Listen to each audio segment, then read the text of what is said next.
doing some assistive technology. And what it is it helps promote independence for a student. It also helps them complete difficult tasks or stuff that they may not be able to have done on their own.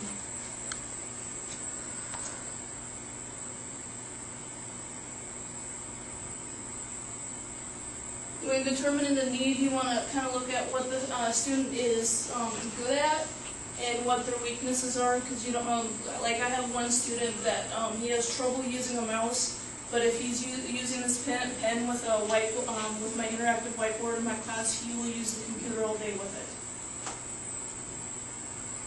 Are there any sensitivities?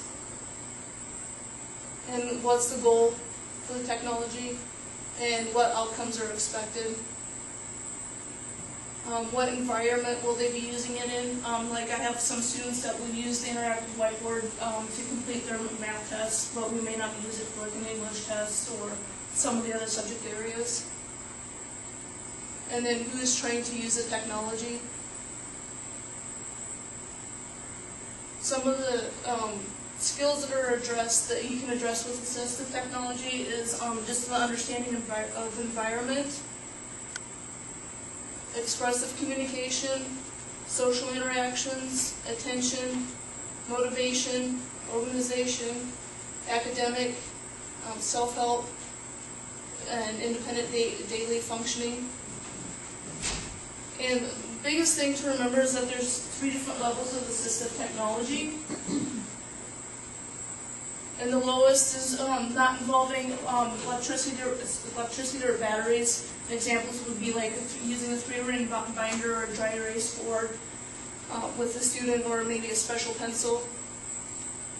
Another one would involve, the second level would be involving batteries, tape recorder, calculator, and wouldn't need any training on it. And then your high, you might need training for a computer, video camera, maybe it's a computer program.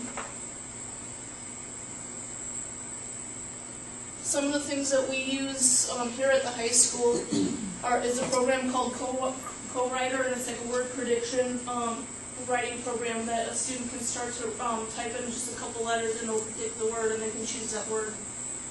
Read aloud program, which can help our students read stuff from the internet or anything on the computer. The interactive whiteboard is something I have in my classroom that I use with a lot of our students, that they're able to interact with the computer and like write stuff up on the board. I have 2 students that will do their math tests on that board and will get really good grades on it, but when they've tried to take paper and pencil with it in front of them, they haven't been able to pass any tests.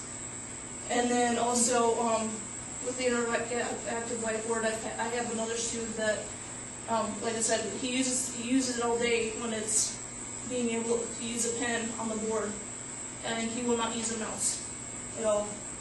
And then we also have Alpha Smarts where they can just type in things and be able to print that stuff off.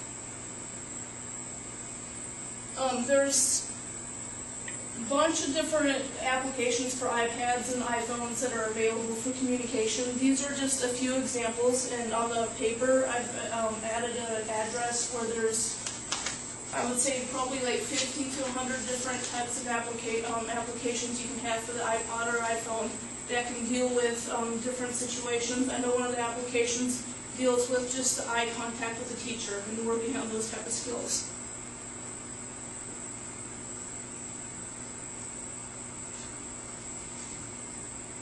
The first resource that I pulled up there is a document that you go through and kind of like look at the sensitivity of your student and sit down with the teachers and decide with the environment what's good.